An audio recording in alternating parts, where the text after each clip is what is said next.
Everyone, welcome to तीसरा classes. Chapter है parallelogram, law of forces, बल समानांतर चतुर्भुज के नियम। बल समानांतर चतुर्भुज के नियम का statement. If two forces acting at A point be represented in magnitude and direction by two adjacent side of parallelogram through that point of application, the resultant is represented by diagonal of the parallelogram through that point. कहने का तात्पर्य क्या है? दो बल एक बिंदु पर इस तरह से क्रियाशील हो कि वो बल के परिमाण और दिशा में समानांतर चतुर्भुज के दो आसन या संलग्न भुजा के द्वारा दर्शाए गए हों, तो उन बलों का परिणामी बल परिमाण और दिशा में समानांतर चतुर्भुज के विकर्ण द्वारा प्रदर्शित किए जाते हैं। अब आइए इसको देखते हैं। मान लो ये हमारा एक इस ओ पॉइंट है, ओ पॉइंट पर दो बल, मान लो एक पी बल कार्य कर रहा है, एक क्यू बल कार्य कर रहा है। तो इसने अकॉर्डिंग टू दिस लॉ या दिस लॉ के अनुसार क्या है, एक पैरेललोग्राम आसन भुजा के रूप में खींचा गया है। मतलब क्यू के समानांतर हमने ए सी और पी के समानांतर बी सी खींचा, तो एक पैरेललोग्राम बन गया। तो ये दोनों बलों का जो परिणामी होगा इस बिंदु के कटान बिंदु से होकर गुजरेगा, जो ए सी होगा।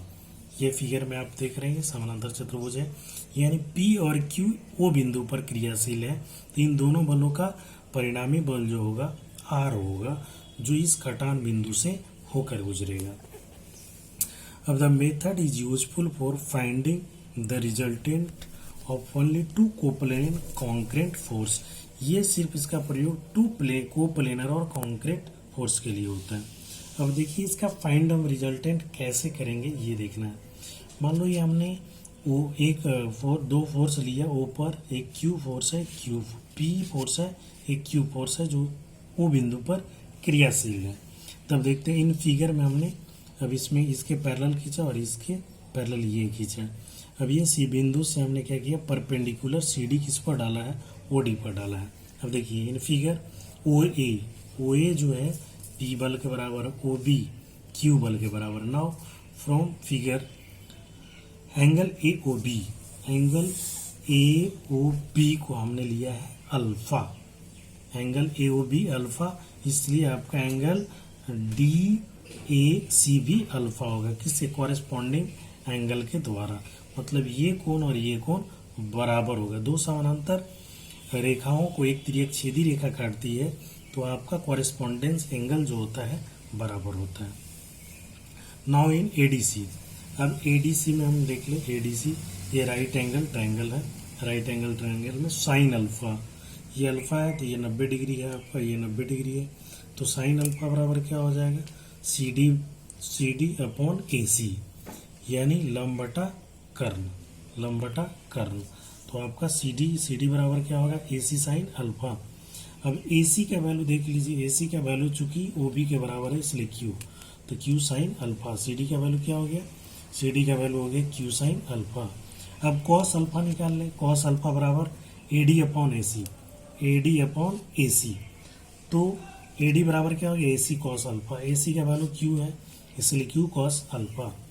Now in triangle ODC, triangle हम देख रहे हैं ओडीसी में क्या होगा, ओडीसी में क्या होगा आपका पाइथागोरस पर में आपने पढ़ा है कि ये 90 डिग्री है, तो ये मान लो ओसी क्या होगा आपका हो गया पाइथागोरस पर कर्ण का स्क्वायर जो होता है, लंब का स्क्वायर जोड़ आधार का स्क्वायर, तो ओसी का जो स्क्वायर होगा आप देख लीजिए ओडी का स्क्वायर और सीडी के स्क्वायर के बराबर हमने लिख दिया।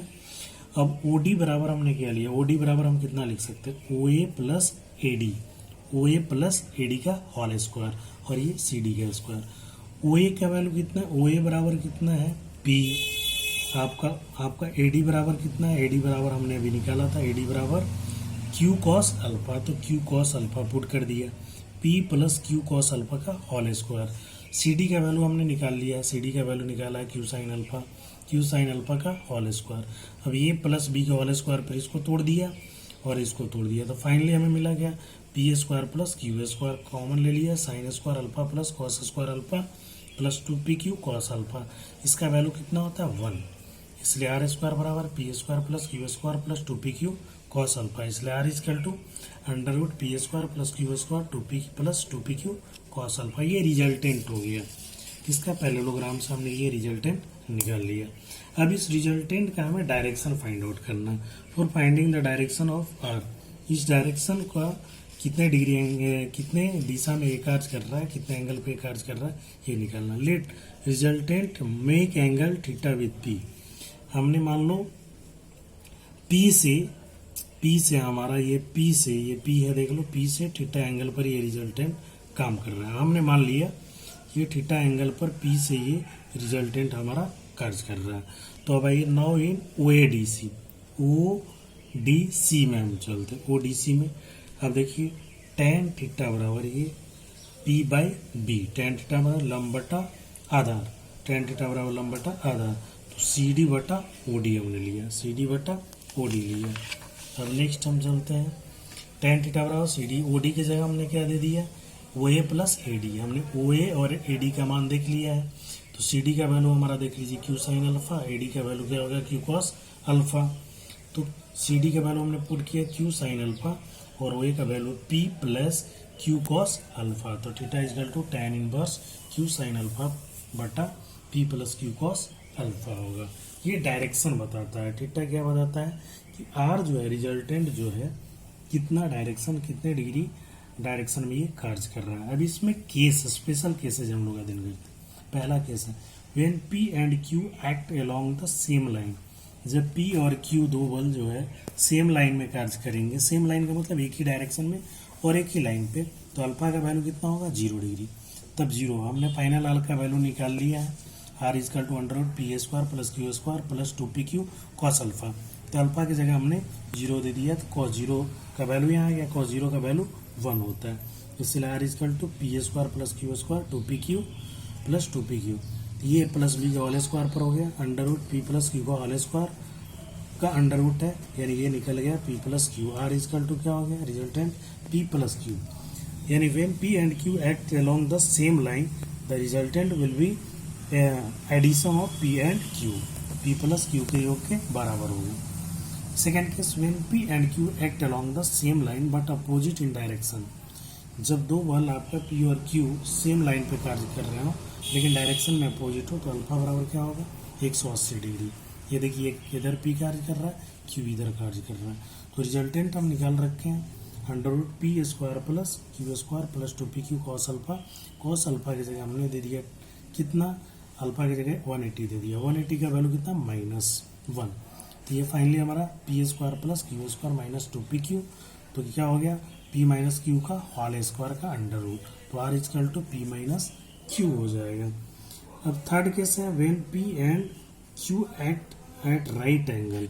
जब पी और क्यू एक दूसरे से 90 डिग्री पर कार्य कर रहे हो, तो आर इजकल टू क्या होगा under root P square plus Q square 2pq cos alpha, under root P square plus Q square 2pq cos 90 degree, और कॉस 90 का वैल्यू 0 होता है, इसलिए ये वैल्यू पूरा 0 हो जाएगा, इसलिए R equal to under root P square plus Q square होगा। धन्यवाद।